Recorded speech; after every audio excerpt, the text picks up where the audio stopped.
Hi everyone, welcome to DD classes. In last video we have discussed about the measures of money supply, that is M1, M2, M3 and M4.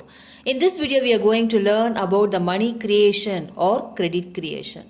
Let us start with what is money creation. So here it is one of the most important activities of commercial bank.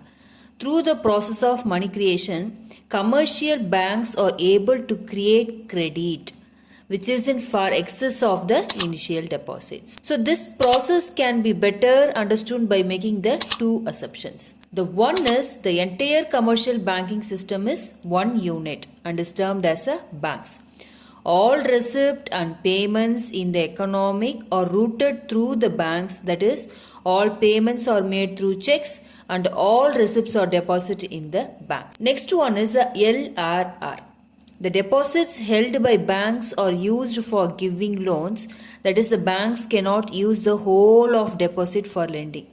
It is legally compulsory for the banks to keep a certain amount, that is, a certain minimum fraction of the deposit as a reserve.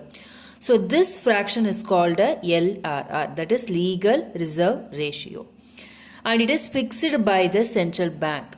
So the banks do not keep 100% reserves against the deposits. They keep reserves only to the extent indicated by the central bank only. Why only fraction of deposits are kept as cash reserve? Because all the depositors do not approach the banks for withdrawal of money at the same time. And also they do not withdraw the entire amount in a one go.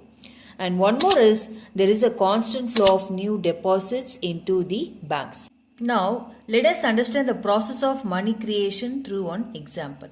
So here, suppose the initial deposit in bank is 10,000 and the LLR is at 20%. That is, legal reserve ratio is at 20%. It means banks are required to keep only rupees 2,000 as a cash reserve and are free to lend rupees 8,000. Suppose they lend rupees 8,000, banks do not lend this money by giving amount in cash. Rather than they open the accounts in the names of the borrowers, who are free to withdraw the amount whenever they like. Suppose the borrowers withdraw the entire amount of rupees 8,000 for making a payment, as all the transactions are routed through the banks only.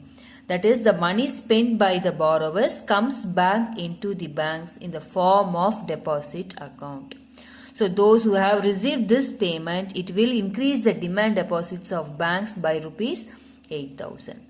So with the new deposits of rupees 8,000, banks keep 20% again as a cash reserve and lend the balance of rupees 6,400 rupees. Borrowers use these loans for making payments, which again comes back into the account for those who have received the payment.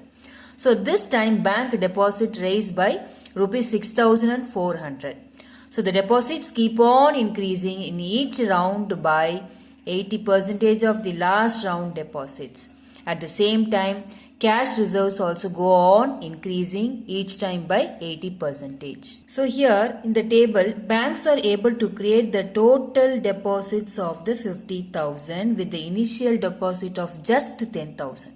It means total deposits become 5 times of the initial deposit. So the 5 times is nothing but the value of money multiplier.